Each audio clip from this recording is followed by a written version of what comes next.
রাজসভার দিকে করছে আগমন।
আমি অনেক দিন থেকে মনে মনে মনস্থাপন করেছি আমি নির্ভয় করতে যাবো এই নির্জন।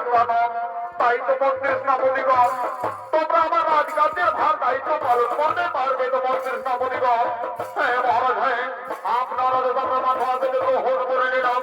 আপনি নিশ্চিত মনে নির্বাচিতের জন্য নির্জন করুন গমন।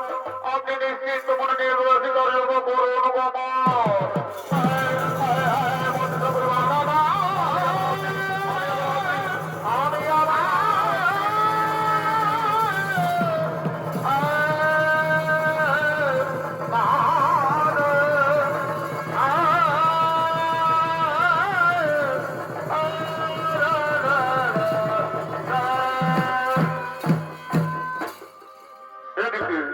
এদিকে মহারাজ সস্তানো নিজ মন্ত্রী শ্রাবণীর হাতে রাজকার্যের ভার দায়িত্ব দিয়ে নির্ভয় স্বীকার করার জন্য নির্জন কাননের দিকে করলেন গমন। এবং এদিকে দেবী গঙ্গা তার সখীগণকে নিয়ে সেই নির্জন কাননে আগমন করছে।